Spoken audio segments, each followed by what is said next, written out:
Hello, everyone. My name is Ashley Nunez, and I am a part of Group 3. And our topic of discussion is on Chapter 6 Crossing Borders, Migration, and Intercultural Adaptation. In our world today, there are more people traveling around and migrating to different areas than ever before.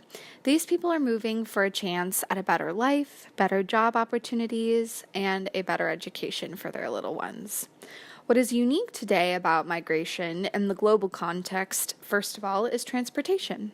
Advances in transportation and communication technologies allow for more conversation between families in different parts of the world and the ability to get from place to place simpler. Secondly, the integration of global capital and markets has concentrated the wealth into certain areas, making those nations a more desirable location to live. For our presentation, we are going to be looking at the 4 migrant-host modes of relationships. That would be assimilation, separation, marginalization, and integration. These migrant-host modes of relationships have been outlined for us by social psychologist John Barry, and allow us to better understand the cultural adaptation of long-term migrants. The different modes explain the different attitudes of migrants towards their host and their own cultures. This information was found on page 136 of our textbook. In the rest of the presentation, you will hear more information about each mode specifically and how they can affect the intercultural relationships with the people around them. Migrants can also follow the process of assimilation. To assimilate is to take in information, ideas, or culture and understand it fully. So if we think about the migrant-host modes of relationship, assimilation is taking in culture, understanding it fully, and then living it. So when migrants value the culture of the host more than their own, they assimilate. This means the migrant will change their way of living to match more accordingly with the culture they are currently surrounded by. In order for assimilation to take place, the migrant must have the desire to do so. I believe these desires can be ignited easily in an ethnocentric America that values nationalism. At times, assimilation is the only way migrants can move forward in this country. Value over the host's culture is the term Sorrell uses in our book to describe why assimilation occurs. But I don't believe assimilation is always out of value. I believe migrants can choose to assimilate out of fear of rejection and discrimination. When migrants are faced with xenophobia, which is the fear of outsiders, assimilation can be their savior. This process can be perceived as a fight or flight response. However, I don't believe anyone and everyone has the ability to assimilate as easily as others, if at all. A migrant's intersectionality contributes to how smoothly the process of assimilation goes. A straight white male European migrant will have an easier time assimilating in the U.S. than a transgender Middle Eastern woman migrating to the U.S. This is because we live in a nationalist society. Now, not everybody agrees with these values of shared identity, but it is a reality we live in. So not only do the migrants have to have the desire to assimilate, but the host must have the desire to accept this assimilation. Today, I'm going to discuss a type of migrant host mode, which is separation. The book describes separation as the migrant-host mode of relationships when the migrant values their own or home culture more than the host culture. So, the host culture is the culture that you move into as opposed to your dominant culture, which is the culture that is your own morals and your own values. With that being said, for example, if a migrant comes into the U.S., they can separate the American culture and just stick to and practice their own culture and take pride in it.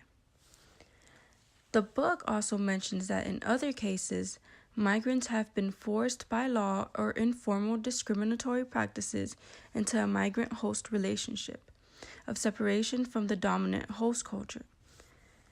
Meaning, for example, again, if a migrant comes to the U.S. and they are discriminated against or put down and oppressed, that can lead to separation of their own culture and adopting the host culture to blend in and not be discriminated against and just forget about their own morals and values and just adopting this new culture, host culture that they moved into. Another type of relationship is marginalization.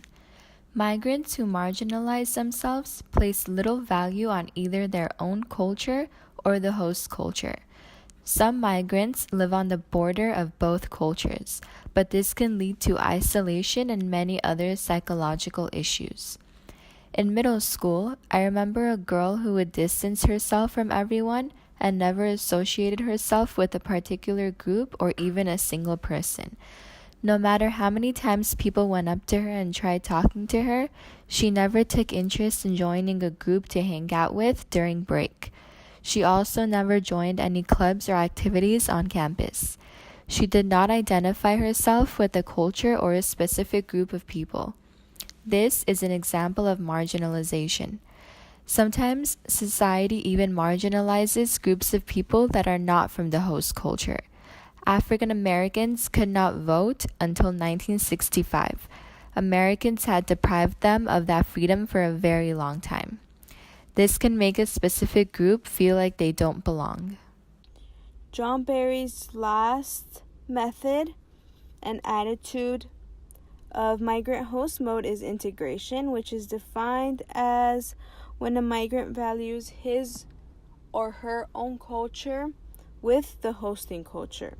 So I see this throughout my family when they'd come from Guatemala or other foreign countries when they'd migrate to the Americas, is that they valued their own culture. They brought it with them. They still practiced their whole methods, their religion, and etc. But they were still open to the American way. They were right away open to American religion. What did the Americans? They were interested in what the Americans did. How do you eat this? How do you do that? How do you travel from this point to point B? So they were very cautious and they wanted to sort of fit in. I saw this a lot with fashion too. So in our fashion world, I guess in Guatemala, we tend to wear the cross to establish that we are religious and we believe in God, so forth. So when it came to my uncle coming to America, he right away wanted to fit in with the fashion here. He wanted to wear the ripped jeans, the V-neck shirt, but he also wanted to make his cross visible. So this is a form of integration. He wanted to combine both methods and value both cultures. Integration has also its disadvantages. One disadvantage was assimilation, because people start forgetting their own culture and value the host culture instead, which we see in a lot of third generation families when they migrate to another country like the US.